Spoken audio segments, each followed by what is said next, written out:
que é esse negócio? Algumas pessoas falam assim: a pregação é dizer o que o texto tem a dizer em ponto final. É só isso? É só dizer o que a Bíblia está dizendo em ponto final? Mas precisa mais do que isso? Precisa mais do que isso. É o que a gente vai e veremos hoje. E a pregação ela não para na informação, que é aquilo que chega no cérebro das pessoas.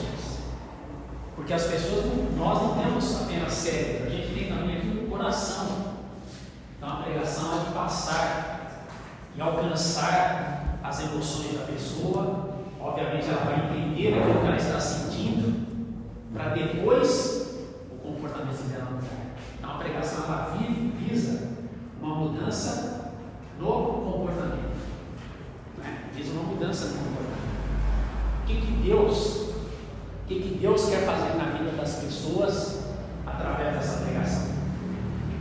Então, a aplicação é a gente responder essa pergunta: qual é a importância disso que eu estou falando aqui? Eu já fiquei até sem voz para a vida das pessoas. Qual é a importância? Nós temos que imaginar que algumas perguntas. Para que me servem essas coisas que o pregador está falando? O que a fé de Jó, uma pregação sobre Jó, por exemplo, né? O que a fé de Jó tem a ver, ou pode encorajar, a irmã Rose aqui da igreja, que acabou de saber que está com câncer?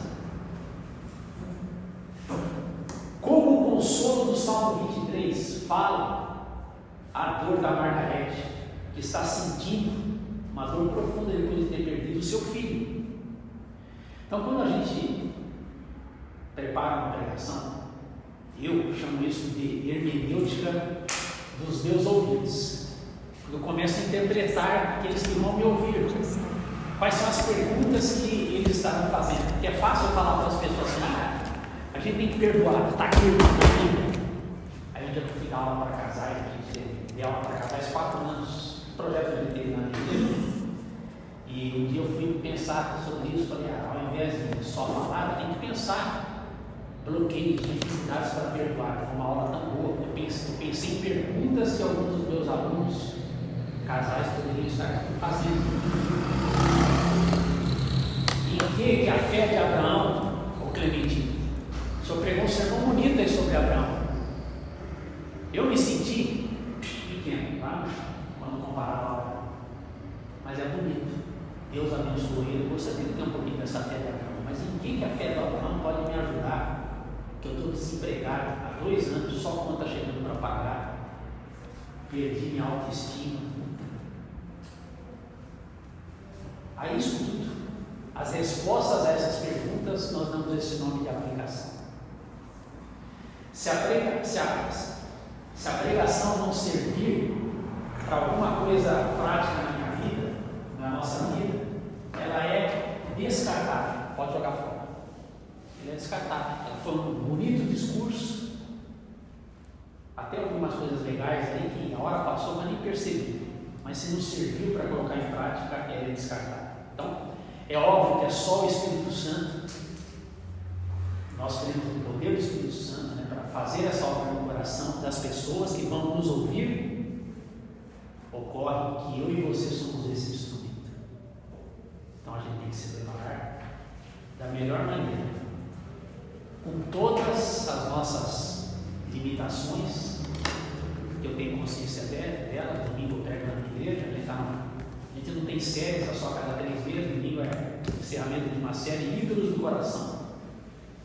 E eu vou falar sobre o ídolo da religião. Mas a religião é maior do que Deus, né? E não pode.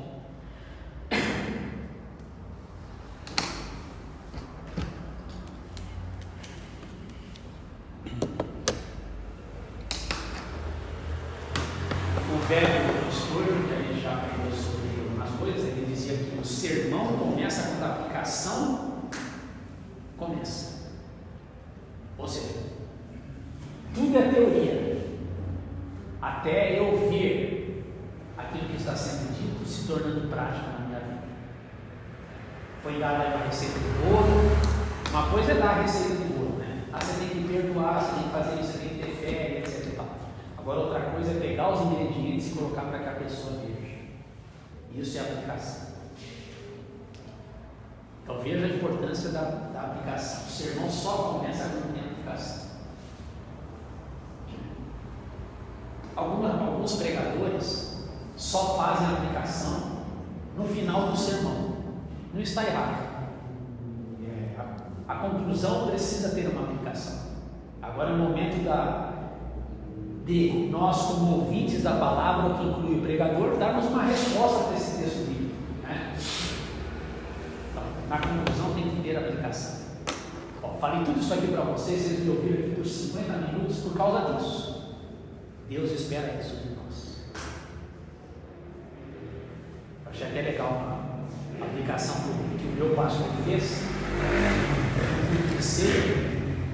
sobre o amor, falando sobre o amor, que marca de um discípulo. O verdadeiro discípulo é aquele que ama os outros. E citou um texto da Bíblia lá, a gente estava no Evangelho de João. Ele merecia aplausos, como de fato eu cumprimentei na saída do culto. O nosso pastor fica na saída, na entrada e saída.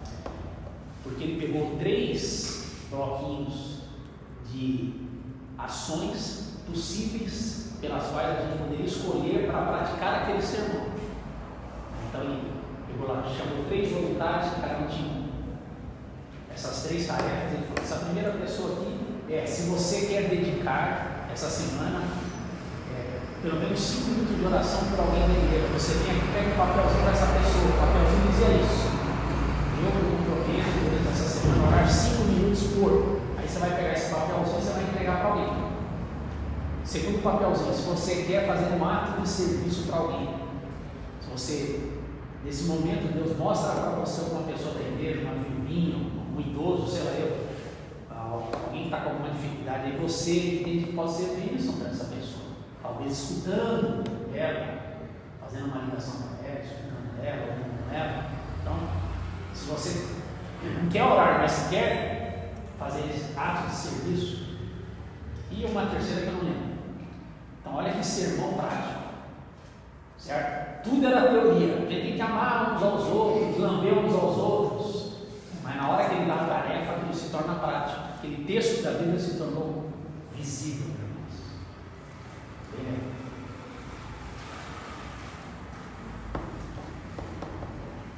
Então, a aplicação, o autor da hermenêutica, da homilética, que é Albert Martin, a aplicação é esse aspecto da pregação mediante o qual os ouvintes são levados a sentir que não somente você está declarando coisas verdadeiras e boas, mas também que está proclamando coisas essenciais para seus corações. É muito importante que, como pregadores, nós deixemos claro para as pessoas que nos ouvem que a Bíblia não é um livro só teórico, de forma alguma, é um livro prático. Eu achava interessante esse tempo que a gente estudou a Bíblia com os casais da igreja. A nossa ideia era abrir as Escrituras e ver que lições que a gente tinha dali para a nossa vida enquanto pais, maridos, esposas. Quantos estudos tão legais e práticos a gente encontra nas Escrituras, né? A Bíblia é um livro mesmo muito atual, possui muita aplicação prática para a nossa vida. Então, uma das coisas que todo pregador aprecia é que ao término da sua pregação, alguém se dirige a ele. Falaram para você domingo lá naquele sermão lá que você mostrou: o seu sermão me ajudou, pastor Emerson. Ora, o que o senhor falou é exatamente o que eu precisava ouvir. Nós queremos que isso aconteça. Não que a gente queira o aplauso das pessoas, a gente quer que aquilo que a gente fale seja entendido pelas pessoas e seja praticado por eles. Aquilo mexeu com eles, se tornou claro para eles. Então, a pregação não é, embora contenha uma explicação das Escrituras, ela é muito mais do que isso. É uma exposição bíblica que deve mudar a vida das pessoas. Deve mudar. Por isso eu gostei desse triplé, e também são 3 verbos que o Hernandes Dias Lopes fala no curso dele de pregação, que a pregação tem que ter esses 3 passos. Ele os colocou em 3 verbos: ler o texto, explicar o texto. Primeiro explicar para mim mesmo, eu preciso entender para depois explicar para os outros. Depois que eu entendi, consigo explicar, a ponto de as pessoas entenderem, porque eu, partindo da premissa que eu entendi, então aplicar o texto. Ler, explicar e aplicar. São 3 verbos muito importantes na pregação. Então, quando a mensagem é pregada e não tem a parte prática da resposta a essa pergunta, o que você, pregador ou pregadora, quer com isso? Quando a gente não tem uma resposta clara para isso, eu diria que é semelhante a um médico. Você vai lá, fala da sua dor e ele não lhe dá uma receita. Ficou no vai. E pior de mim, porque hoje os médicos nem olham para o paciente, com todo respeito. Qual que é o seu nome? Aí já está fazendo umas receitas, pedidos de exame por imagem, dá 10 papéis para 10 exames, e a coitadinha aqui passa com 10 médicos e continuam olhando para ela. Só enxerga os exames. Então muitas vezes a gente, pregador, muitas vezes ele é assim. Ele seria errado, por exemplo, ele aplicar uma injeção se não ouvir o paciente, se ouvir a queixa do paciente, como também é errado ele ter um tempo com as pessoas, como o pregador tem um tempo com os seus ouvintes, e não prescrever nenhuma medicação, não falar nada para as pessoas. Então a aplicação seria isso. O remédio de Deus para o nosso orgulho é esse aqui que eu acabei de pegar e falar para vocês. Então nós achamos assim que ministro do programa é tão bem, que você é tão inteligente, que você vai entender o que você tem que fazer com o meu sermão. Não é isso que acontece. Precisa ser claro para as pessoas o que Deus quer, que seja colocado em prática mediante aquilo que ela está estudando. Mas antes de ser claro para quem me ouve, tem que ser claro para mim, enquanto pregador. Eu estou pensando nisso, eu estou caminhando para a conclusão, que eu vou fazendo o meu sermão, eu falo, bom, orando a respeito daquele texto, vai ser exposto, eu falo, não, aquilo que Deus agora quer de mim, quer de nós, é isso. Então eu e você, quando você estiver preparando uma palavra para um bebê, ou para um aniversário lá da família que sabe que você é crente, ou você queria uma palavrinha aqui no texto para fazer uma oração, aí vai se lembrar desses princípios. Você deve pensar em algumas perguntas que vão te ajudar a elaborar as aplicações, tendo em vista que eu estou aqui gastando saliva para falar que é muito importante a aplicação, né? Me fale, professor, como é que eu faço a aplicação? Alguém tem ideia?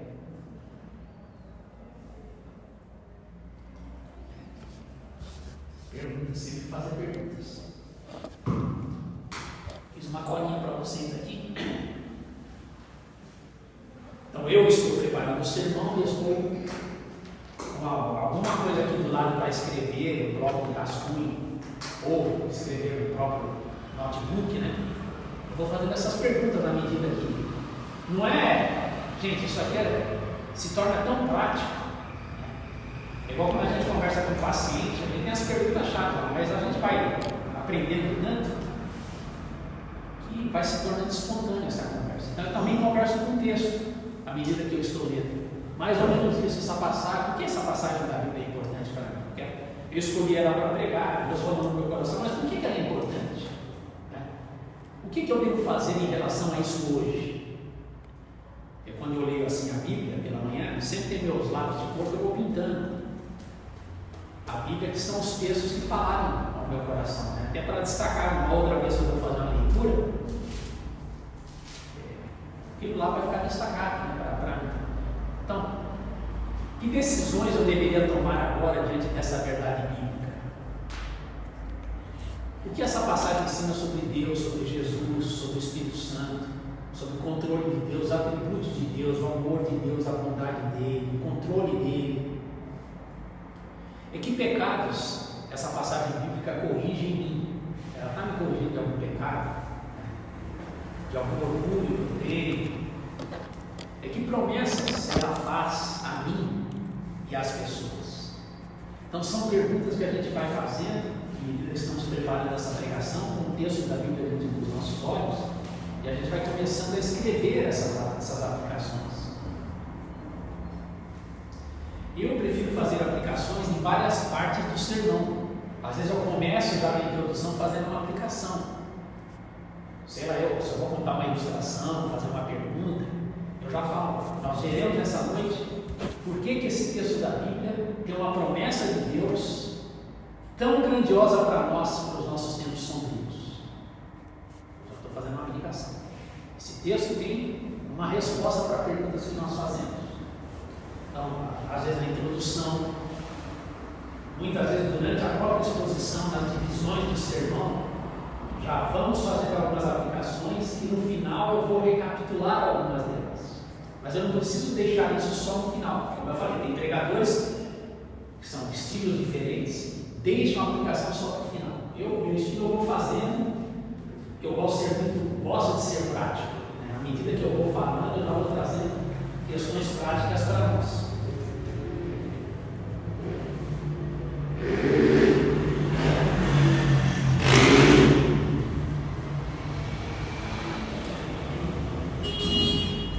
Aplicação, eu diria, gosto dessa frase, o teste final de um sermão não é quanto as pessoas sentiram com aquela pregação.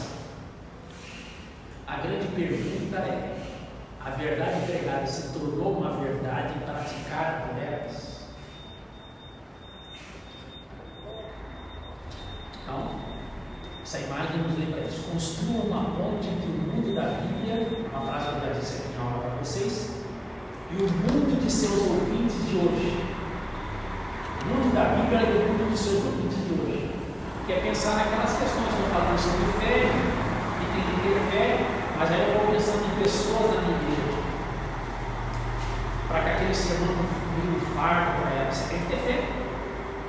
Estão pensando em perguntas que elas terão, e em resposta aqui, elas não vão levantar uma das mãos para fazer pergunta na hora da pregação. Ninguém faz isso. Mas eu vou tentar responder perguntas que eu imagino que as pessoas estavam fazendo à medida que eu estou expondo a palavra de Deus. Deu para ter ideia do que é a aplicação? É a parte prática do sermão. Tudo isso que eu estou falando aqui para vocês é importante por causa disso. Aí você completa as reticências conforme o seu tema, conforme o seu auditório. A isso nós damos o nome de aplicação. Alguma pergunta?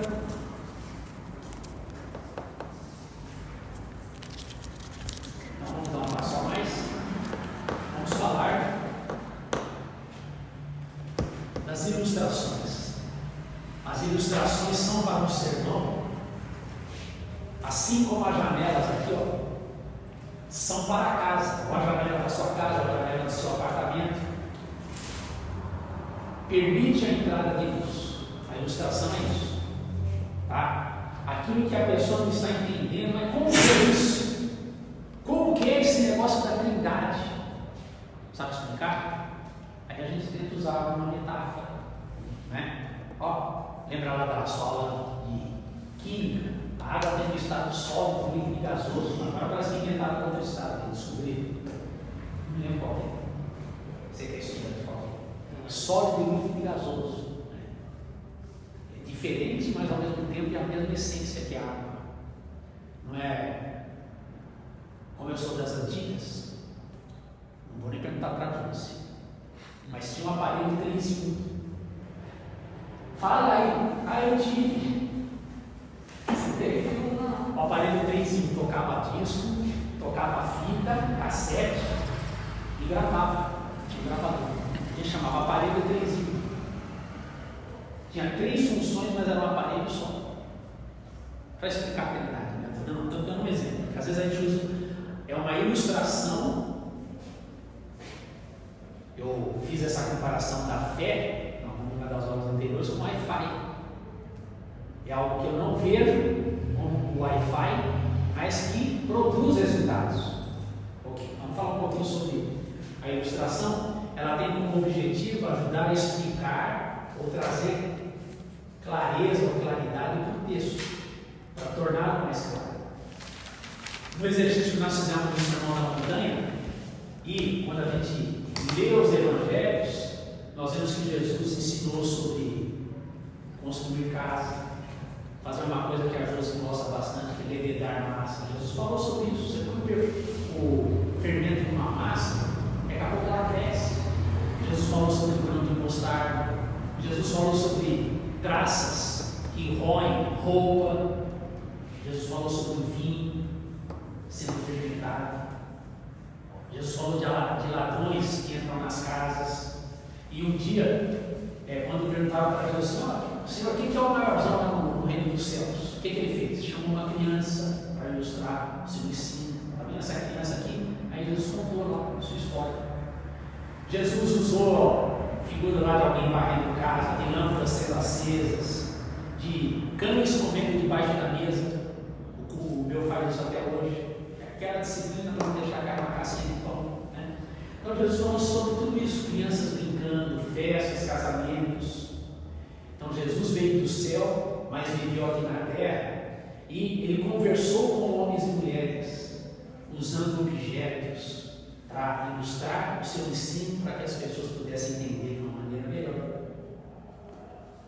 Então, o pastor escreveu no nome do pastor, fez a seguinte pergunta: me indica um livro de ilustrações. Aí a resposta dele é a Bíblia. Uau, é verdade. Tem muitos livros bons, eu vou indicar aqui para vocês, mas a Bíblia começa com ilustrações. De vez em quando eu olho, depois de uma chuva à tarde, surge o sol e aparece o arco-íris. Deus usou uma ilustração para lembrar do concerto que ele estava fazendo com a humanidade. Conforme a Bíblia, a gente chega no Apocalipse, fala lá que diante do trono de Deus tem um mar como que de vidro. Dá para perceber como esse mar é calmo e ao mesmo tempo transparente e cristalino como um vidro. Então, o Apocalipse é cheio de imagens. Né? Eu peguei um outro texto aqui que é o Atos capítulo 21, verso 11, quando um profeta de Deus chamado Ágabo, ele se aproximando de nós, disse Lucas, que é quem escreveu o livro de Atos, ele disse que pegou, minhas cartas não vão cair não, pegou o cinto de Paulo, aqui, pegou o cinto de Paulo e amarrando com ele os próprios pés e mãos, aquele cinto, ele declarou: assim diz o Espírito Santo, é isto que os judeus em Jerusalém farão ao dono deste cinto para entregá-lo nas mãos dos gentios. Então, Ágabo, naquele momento, profeta de Deus, usou um objeto para tornar claro o que ia acontecer com Paulo. Paulo seria preso. Então, ilustrações, o que são ilustrações? Podem ser histórias, pode ser uma frase, pode ser um objeto. Eu lembro quando eu estava pegando um texto do 1 Pedro, eu falei para vocês aqui, 1 Pedro capítulo 1, versos 6 e 7, quando Pedro fala sobre Deus provar a nossa fé, o verbo provar ali no grego, vocês que gostam de grego, eu não sei qual é, não lembro. Mas o verbo era um verbo usado para testar metal, para saber se o metal era verdadeiro ou falso. E naquela época, é antiga a ideia de falsificar dinheiro, irmãos. É antiga.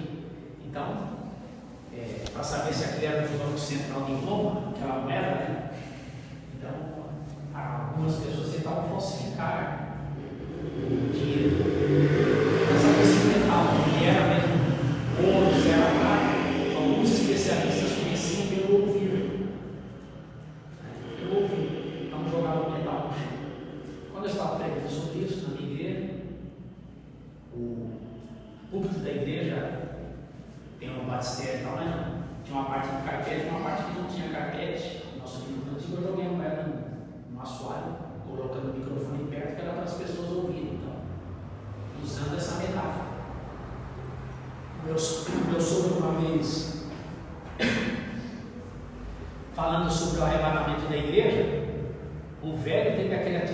pegar um imã, que eu tenho até hoje.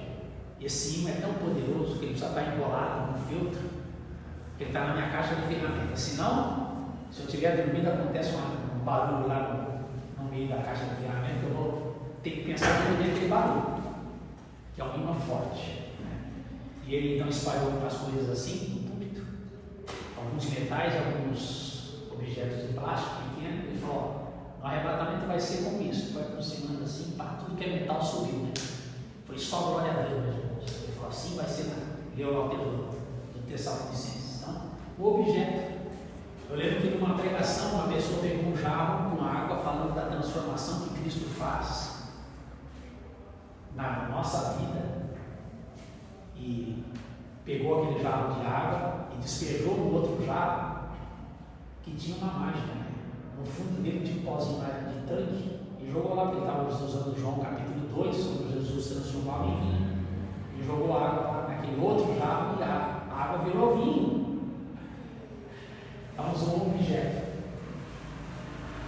Ou também vi no domingo de manhã um pregador falando no culto dominical, João capítulo 8, sobre a mulher adúltera que foi julgada, quase foi apedrejada pelas pessoas. Ele pegou uma pedra ornamental no jardim da casa dele, aquelas pedras brancas, ele levou, colocou ali sobre a mesa.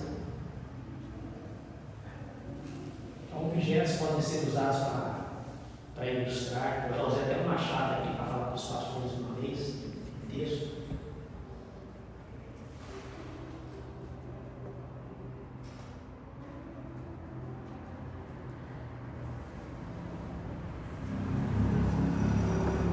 A ilustração prende a atenção das pessoas. Eu tenho um amigo pastor que ele tinha uma injeção grande assim, desse tamanho, injeção. Talvez era para cavalo, eu acho.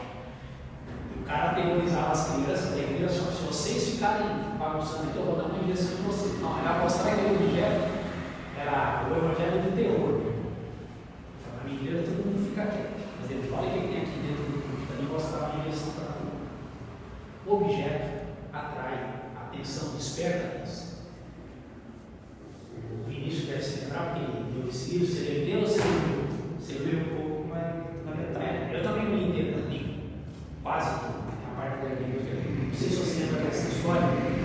Ele, quando estava pregando na igreja da neopentecostal, a pastora pediu a certa altura do culto que as pessoas se virassem para alguém que estava ao lado e dissesse assim: você é lindo.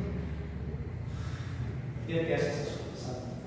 Se vira para o seu irmão que está na direita. Aí ele olhou para o lado, ele tinha que falar: você é lindo. Mas ele falou que estava um dos homens mais feios que ele já viu na vida. Ele falou que deu um sorriso amarelo, apertou as mãos em silêncio e não falou nada. Ele falou que guardou esse episódio, né, para depois usar no sermão sobre sinceridade, sobre transparência. Então, um sermão sem que não tenha ilustrações, ele vai ser como um cômodo sem janelas, um prédio sem janelas. E eu lembro que uma vez, depois que eu aprendi a importância da ilustração, como você está aprendendo, eu preguei um sermão com muitas ilustrações. Meu sogro, que foi meu primeiro pastor, depois avaliou meu sermão e falou: sogro, mas deixa eu casar com a sua filha mesmo assim, porque na cara eu era noivo, né? Ele falou: não é por nada não, o sermão foi bom, mas teve muita janela, não teve estrutura, só janela, não teve parede, não teve concreto. Então precisa ter ilustrações, não precisa ter só ilustração, porque a ilustração faz parte do sermão, mas a ilustração não pode ser o sermão, é apenas um componente do sermão com uma aplicação. Não é fácil a gente perder a atenção das pessoas. A atenção está cada vez mais curta. E elas vão devagar. Elas vão perder esse foco. Não é só quem tem transtorno, não. Todos nós. Se o sermão não está interessante, eles vão começar a pensar em outra coisa. E a geração de hoje é uma geração marcada pela imagem, como a gente já falou, pela interatividade. Então a ilustração ela se torna importante, um recurso importante nos nossos dias. Eu falo que a ilustração é como óculos, como lentes. Não consigo ler essa letra de jeito nenhum, mas quando eu coloco meus óculos, eu consigo ler. A ilustração é como óculos que me dá clareza a respeito daquilo que está dentro dos meus olhos, que é a pregação. O melhor orador é aquele que transforma os ouvidos em olhos. É um provérbio árabe. Transforma os ouvidos em olhos. Então, o pregador precisa criar quadros mentais para que as pessoas possam ver o sermão, não apenas ouvir. Ver o sermão e não apenas ouvir. Eu sou uma pessoa visual. Você deve perceber que o meu estudo tem bastantes slides, né? Fala, meu Deus, parece que esse negócio não tem fim. Homilética 1 tem 120 slides, ou 2, 150. Isso. Eu pego as frases como essa, esse slide eu fiz hoje de manhã. Falei, não, acho que merece um slide isso aqui. Aí peguei uma imagem na internet e joguei o texto lá. Porque eu sei que vocês vão entender melhor do que se eu ficar aqui só do lado da outra. Talvez vão guardar melhor quando, além de ouvir, é uma lei da aprendizagem, né? Além de ouvir, vocês estão vendo. Lá no Nordeste eu conheci algumas frutas. Eu só tinha ouvido falar. Uma delas, buriti. Tem murici, tem buriti. Então, imagina, alguém vem e escreve para mim assim: buriti é uma planta, é uma fruta assim, na cor meio amarelada, do tamanho de um pequeno limão, e o gosto é doce, mas é um pouco azedo, muito saborosa. Eu ouvi a informação sobre essa fruta chamada buriti, mas agora aparecendo uma outra informação. Eu trago um buriti para cada um de vocês verem, passarem a mão na textura. Então, olhar, além de mexer com os ouvidos de vocês, eu estou mexendo com os olhos, porque vocês estão vendo, estou mexendo com o tato, vocês estão tocando na fruta. A melhor notícia: agora vocês podem comer essa fruta. Vocês vão me agradecer. Vão colocar moeda no meu bolso. Vão perguntar qual é o meu pix. Olha, acrescento mais um sentido, que é a degustação, né? Paladar. Então, quando alguém falar sobre buriti, vocês não apenas têm ideia do que é, já me falaram. Vocês saberão o que é o buriti, e vocês provarem. Então, a ideia é de que o sermão possa alcançar a maior parte possível de sentidos. Vai ser difícil chegar à degustação, no paladar, mas eu posso, além do visual, pelo menos alcançar, além da audição, tentar em vários momentos alcançar a visão das pessoas, porque eu vou mostrar um objeto, ou eu vou contar uma história, e ao contar essa história, a gente vai fantasiando e vai imaginando aquilo, que é aquela cena que está sendo contada, certo? Então eu transformei, eu não sou mágico, o pregador não é mágico, mas a gente transforma o ouvido. Deus fez isso muitas vezes. Deus fez uso de objetos, né? Ler lá o Jeremias, é difícil de ler esse livro. Ezequiel é outro que é pedreira. Eu, quando começo a ler esse livro, é um capítulo por dia. Eu sei que vou ficar cansado, mas ele usa lá as amendoeiras, ele faz várias comparações, várias ilustrações para que os leitores, né, entendam aquilo que Deus quer dizer. Então, quanto mais e melhores ilustrações você conseguir, mais visível, mais entendível deverá ser o seu sermão. Por exemplo, o sermão sobre fé e obras. Qual que é mais importante, a fé ou a obra? Essa polêmica é antiga entre Paulo, Tiago, um puxa a sardinha de mar, o outro, né? Tiago fala assim: vocês acham que a sua fé é importante, mas essa festa que você crê que não faz nada, para quem está sofrendo do lado de fora, que é isso, cara? Que fé é essa? Fé é raquítica, não tem pernas. Então, Tiago Tiago vai mostrar que a fé sem obras é morta. Já o apóstolo Paulo, no outro contexto, ele está querendo dizer, não, o que importa é a fé, sem fé é impossível agradar a Deus, etc. Então, qual que é mais importante, irmãos? A fé ou a obras? E numa pregação sobre isso, você pode levar, por exemplo, uma tesoura. Qual das duas lâminas da tesoura que é mais importante? E se for aquelas de criança que dá para desparafusar ainda, facinho, né? Você mostra as duas lâminas, vai com duas tesouras, uma separada e outra junto. Qual das duas que é mais importante? Irmãos, vamos pensar o seguinte: se a gente está lá no avião da Voa e Paz e eles perguntam lá que por conta de excesso de carga, quando o avião está lá no ar, tem uma turbulência, eles vão precisar eliminar uma das asas. Qual que?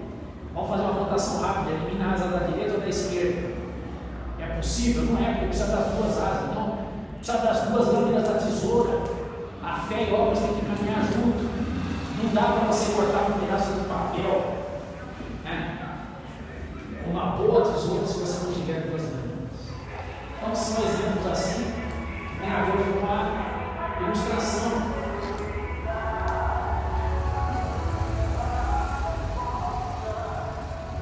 Eu tive a alegria também de ouvir um pregador da minha igreja, um arquiteto, um cara muito criativo. Uma vez falando sobre a volta de Jesus, ele colocou o despertador dentro do púlpito e, lógico, está de olho lá, tem um relógio aqui no púlpito e outro lá dentro do guardado. O relógio para despertar em um determinado horário. E ele baixou o microfone, na hora que despertou, e falou exatamente como o texto da Bíblia está dizendo: desperta porque dorme, né? Cristo te esclarecerá, usando esse texto para culminar com a volta de Jesus, que vem a qualquer momento. Então, o objeto pode ser também utilizado, e ele é muito importante. Veja, se você não sabe dessa ilustração, é um péssimo aluno, porque está aqui, perdeu uma coisa boa. Olha que ilustração legal que Augusto Nicodemos usa aqui para destacar como que a ganância acaba com a vida de uma pessoa. Então eu estou falando lá acho que é Lucas capítulo 12, que é o rico insensato, né? O cara era ganancioso, construindo segredos maiores, etc e tal, né? Mandou dinheiro lá para Ilhas Caimã, para a Suíça, já não tinha país onde ele não tinha como, tem muito dinheiro. Então, Augusto Nicodemos conta essa história, que certa vez um homem rico perdeu uma bolsa. Um homem rico perdeu uma bolsa com 400 moedas. Quantas moedas é nada? 400 moedas. Guarda aí. De ouro. Então ele anunciou nos jornais da cidade que ele daria uma boa gratificação a quem encontrasse essa bolsa e a devolvesse. Dias depois, um homem muito pobre encontrou a bolsa e devolveu-a ao rico. O rico contou as moedas, estava tudo certinho, todas ali. Mas o cara era sacana, sempre queria ganhar mais. E para não dar uma gratificação para aquele pobre homem que encontrou a sua bolsa, conforme ele tinha prometido e anunciado no jornal, ele olhou para aquele homem humilde e disse: faltam 100 moedas, você me roubou, não merece gratificação nenhuma, e ainda vou te processar pelo roubo. O pobre homem foi expor o fato ao juiz. O juiz então chamou o rico e perguntou: quantas moedas havia na bolsa que você perdeu? O homem disse: 400. Pergunta número 2: quantas há na bolsa que o homem te trouxe? Ele disse: 300. Não. 400, respondeu o homem, né? Minto, perdão. Vamos voltar à história aqui. 500, ó. O leitor aqui que deu o bom maluco tinha 500 e para sacanear o cara ele falou que tinha só 400, né? Aí ele vai dentro do juiz, o juiz pergunta para ele: quantas havia? Ele falou: 500. E quantas foram encontradas na bolsa? 400. Querendo dizer que o cara passou a mão em 100. Então, Moral da história, o juiz falou, então devolve essa bolsa para o pobre, porque essa bolsa não é sua. O rico ganancioso ficou sem as moedas todas, as pilhas. Ok? Então, uma história dessa, por exemplo, você tem que falar, contou a história, usou uma ilustração, agora você precisa fazer uma conexão, uma ponte entre isso que você acabou de contar. Tem que ter relação com o seu sermão, com o seu tema, com o seu texto bíblico. Então, partindo disso, se você tem uma relação, você vai fazer uma frase de conexão. E poderia ser nesse caso. Vocês acabaram de ouvir essa história. Né? E vejam como uma pessoa gananciosa, muitas vezes, ela perde tudo por ser gananciosa. E exatamente esse ensino que Jesus está dando aqui nesse texto da Bíblia. Então, a ilustração tem que sempre ter uma frase que te conecte a uma verdade espiritual sobre a qual você está falando. Uma espécie de moral da história, uma conclusão para aquela história. O rico quis ter tanto e acabou sem nada.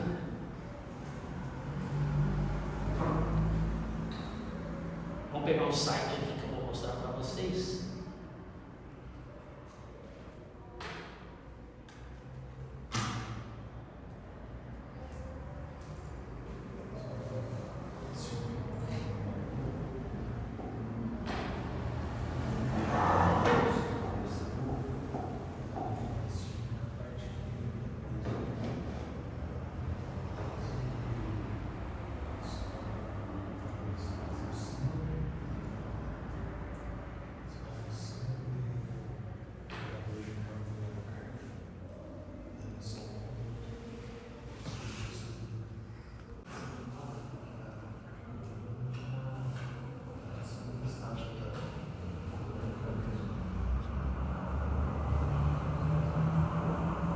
Está em ordem alfabética.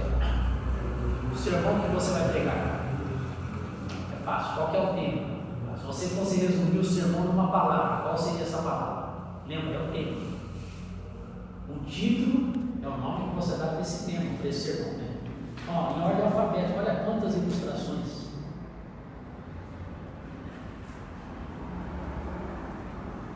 Aí abre aqui sobre ânimo.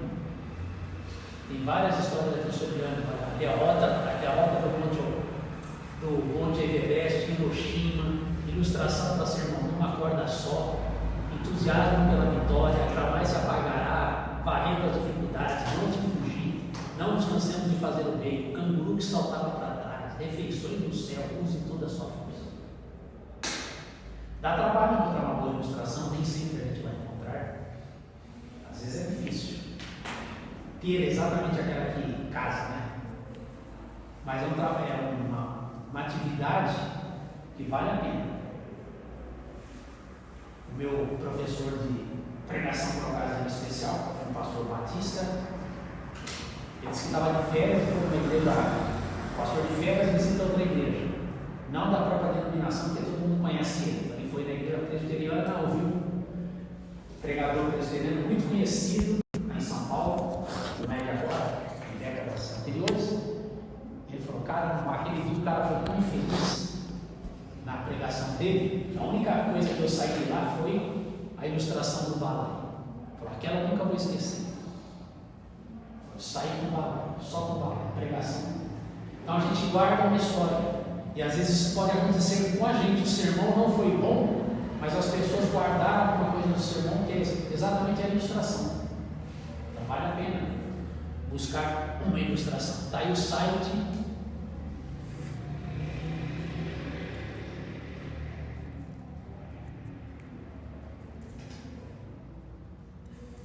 Vou colocar no grupo para a gente não perder.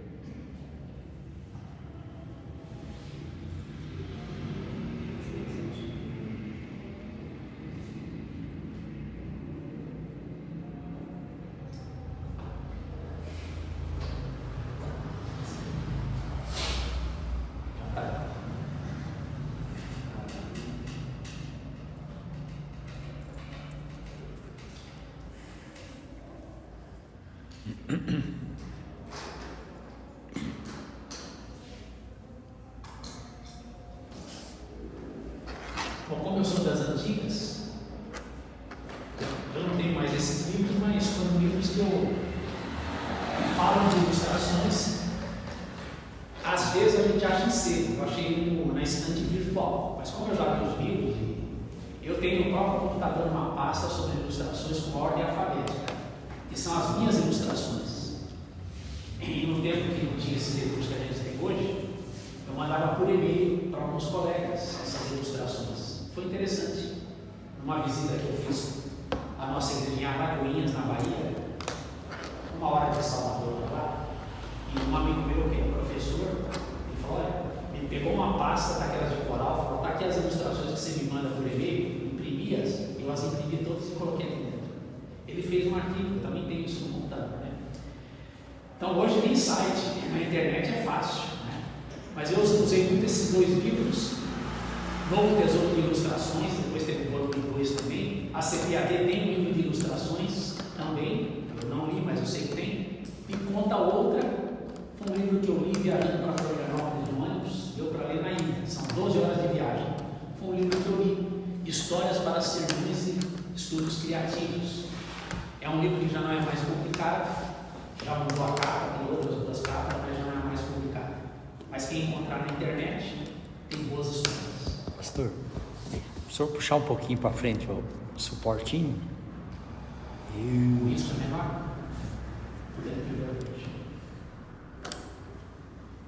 O pregador que não ilustra. Essa frase é boa. Ele tem um controle para apagar a luz agora. O pregador que não ilustra está pregando no escuro. Vocês não vão entender, eu também vou ver a vocês. Bom, não é por isso que todo sermão terá que ter obrigatoriamente uma ilustração. Eu às vezes falo para o meu pastor, na época que ele trabalhava comigo, não é nem meu pastor, eu falo, meu, o sermão está preparado, mas eu não consegui achar uma ilustração. E teve tempos que eu consegui me dedicar melhor a essa disciplina da homilética, mas não consegui. Mas vai assim mesmo, Deus vai dar graça. Mas eu sei que uma ilustração é algo muito bom. Não tem a obrigação de ter uma ilustração no seu sermão, porque se você se sente na obrigação, você vai ter uma ilustração qualquer e o seu sermão pode ficar ruim por conta de uma ilustração fora do contexto. Apenas entenda o quanto que a ilustração é importante. Ela pode ajudar a tornar claro o que você quer falar para as pessoas e o entendimento das pessoas para aquilo que você quer dizer a elas. Alguém tem alguma pergunta?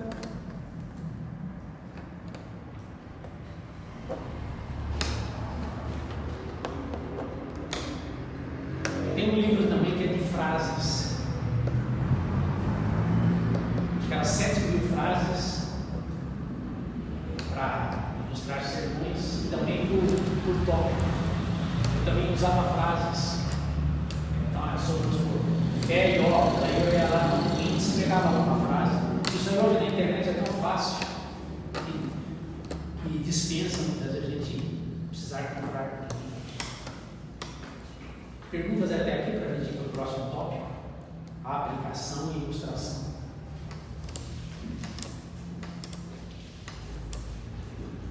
Professor, como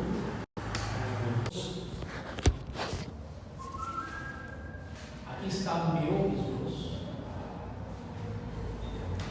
Não gostou, né, irmão? A letra está horrível. E não deu ainda, eu precisei usar o verso era uma folha de rascunho, mas eu precisei anotar algumas coisas aqui que só eu entendo. Eu e o Espírito Santo.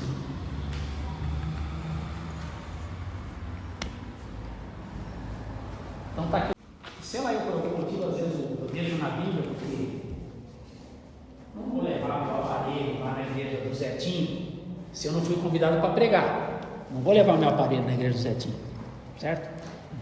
Mas como o Davi que tinha pedra de sobra, certo? Quando foi lutar com Golias, eu tenho algum esboço lá dentro.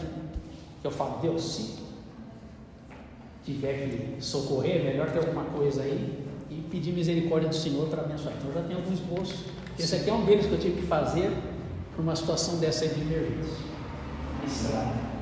Soldado. Escrevendo.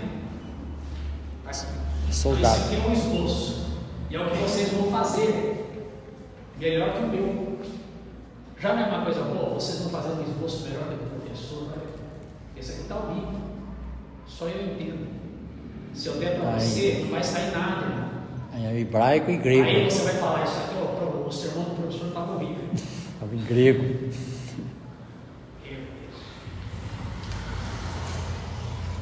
Sempre, bom, esse sermão, por exemplo, eu preguei em 3 lugares, sempre marcando eu preguei a data. Importante. Prazer você não pregar o mesmo sermão, meses depois, tudo bem, se prega pouco você vai lembrar, mas se você prega com frequência, é bom você saber se naquele auditório o senhor já te ouviu falar aqui. Né? Ok. Vamos falar do esboço. Já estamos dizendo aqui que o esboço consiste em anotações resumidas do sermão. O objetivo é ajudar o pregador a se lembrar daquilo que vai falar. Não é o meu método, né? O meu sermão, que está aqui no meu aparelho, que está no meu celular também.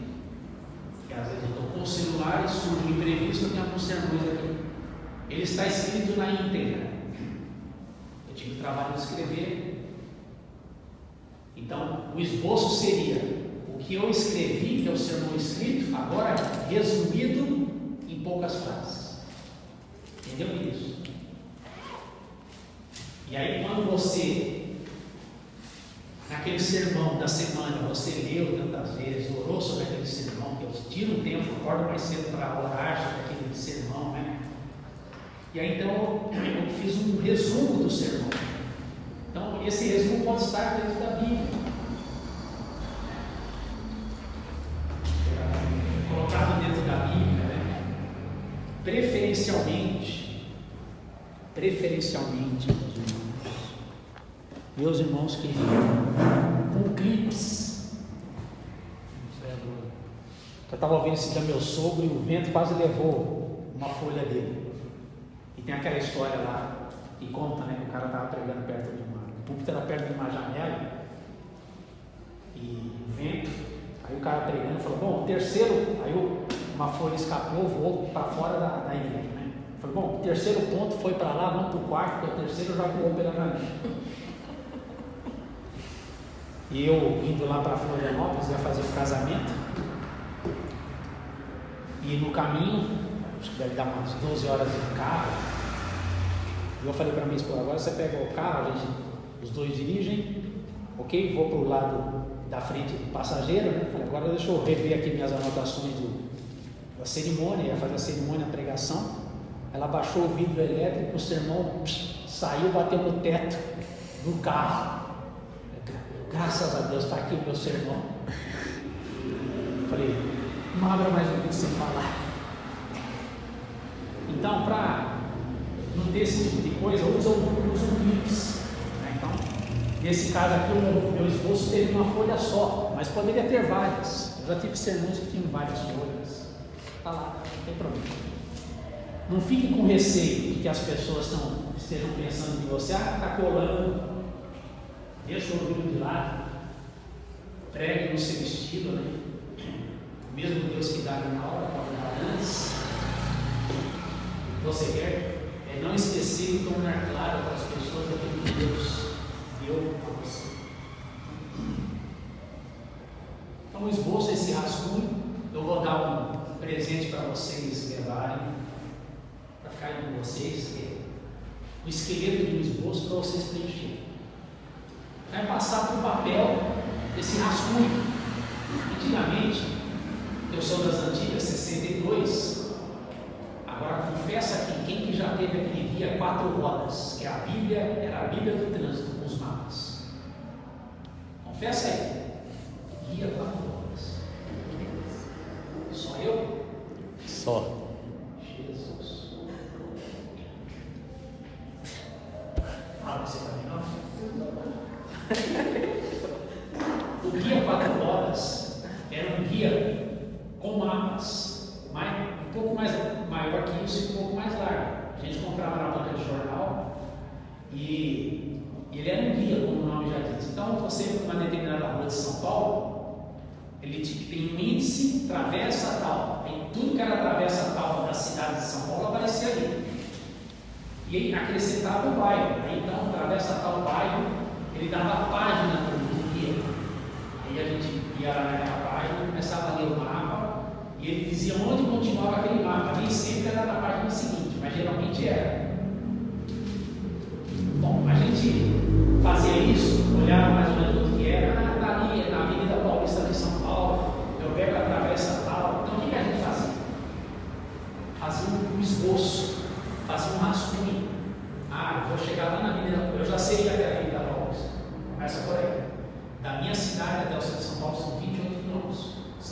Eu sei chegar até a Avenida Paulista.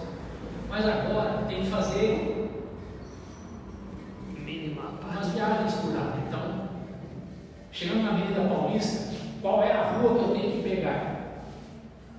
Aí tem que pegar a rua Pamplona, que é uma travessa da Paulista. Então eu vou escrevendo isso daí. Ao chegar na Avenida Paulista, hoje como o Google faz isso, o Waze faz isso, não dá o passo a passo, não dá isso? Quando chegar no lugar tal, pega a direita, depois pega a esquerda. Era isso que eu fazia, porque no trânsito doido de São Paulo, por exemplo, você não tinha tempo de ficar olhando aquele livro, né? Opa, deixa eu parar aqui. Então, primeiro precisava ser claro para você, eu desenhava o mapa. Chegou na Paulista, pega para cá. Vocês sabem que os caras que criaram o Google Maps se inspiraram em mim. Ficaram sabendo que eu fazia. Sério? Sério? Deu intervalo, né? Devia ter patenteado isso aí, então.